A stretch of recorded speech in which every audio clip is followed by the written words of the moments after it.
ఆ నియోజకవర్గం ఒకప్పుడు గజపతుల కోట. గత ఎన్నికల్లో వైసీపీ జెండా అక్కడ ఎగిరింది. ఈసారి కూడా అదే ఊపు కొనసాగించాలన్న పట్టుదలతో ఉన్నారు సీఎం జగన్. అందుకే మళ్ళీ సిట్టింగ్ ఎమ్మెల్యేనే బరిలో దించారు.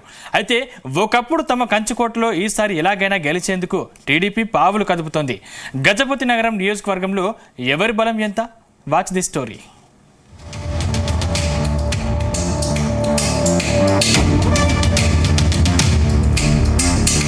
1955లో గజపతి నగరం నియోజకవర్గం ఏర్పాటైంది.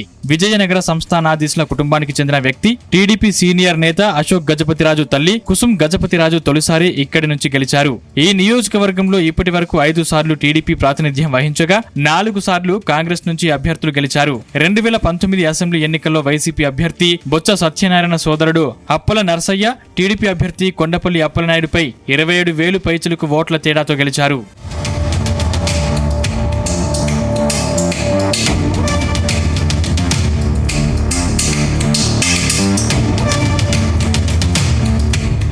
రెండు 2024 ఎన్నికల్లోనూ సిట్టింగ్ ఎమ్మెల్యే అప్పల నరసయ్యని మరోసారి వైసీపీ బరిలో దించింది. ఈసారి కూడా ఇక్కడి నుంచి గెలిచి సత్తా చాటాలన్న పట్టుదలతో ఉన్నారు బొత్స అప్పల నరసయ్య.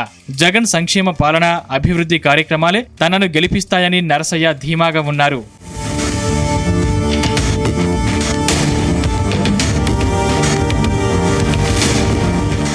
గజపతి నగరం నియోజకవర్గంలో గజపతి నగరం, బొండపల్లి, గంట్యాడ, దత్తి రాజేరు, జామి మండలాలున్నాయి. ఇక్కడ కాపు, క్షత్రియ, కొప్పల వెలమ సామాజిక వర్గాలదే ఆధిపత్యం. కాపు సామాజిక వర్గానికి చెందిన బొత్స కుటుంబానికి ఈ ప్రాంతంలో పట్టు కొనసాగడం అప్పల నరసయ్యకు ప్లస్ పాయింట్.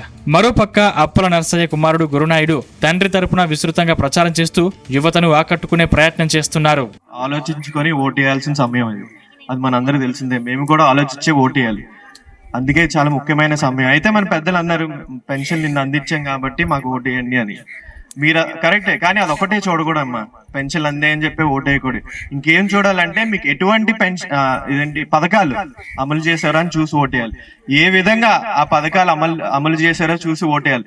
ఓటు హక్కున్న వాళ్ళ దగ్గర నుంచి ఓటు లేని చిన్న పిల్లల వరకు అందరూ లబ్ధి పొందాలనే పథకాలు జగన్ గారు తెచ్చారు. కరెక్ట్ కదమ్మా? మరి అంటే పెద్దవాళ్ళ దగ్గర నుంచి చిన్న వాళ్ళ దగ్గర నుంచి అందరికీ లబ్ధి పొందాలని పథకాలు తెచ్చిన నాయకులకి అలాంటి పాలన చూసి మనం ఓటేయాలి. జస్ట్ పెన్షన్ ఇచ్చారని చెప్పి మనం ఎప్పుడు ఓటేయకూడదు.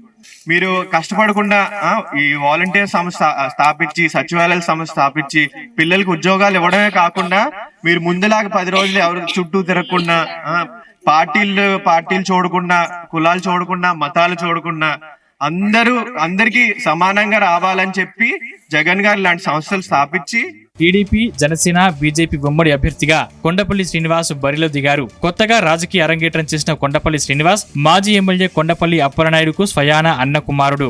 మృదు స్వభావి, విద్యావంతుడైన శ్రీనివాస్ విస్తృతంగా ఎన్నికల ప్రచారాన్ని నిర్వహిస్తున్నారు. అయితే కూటమిలో అసమ్మతి గలం ఆయనకు తలనొప్పిగా మారింది.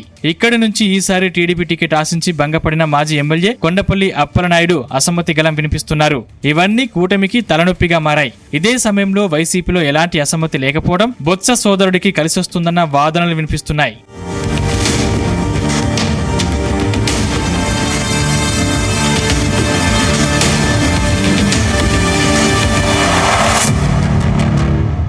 అటు వైసీపీ, ఇటు టీడీపీ ప్రచారాన్ని హోరెత్తిస్తున్నాయి. అయితే ఈసారి ఓటర్లు ఎవరి వైపు మొగ్గు చూపుతారన్నది ఆసక్తికరంగా మారింది.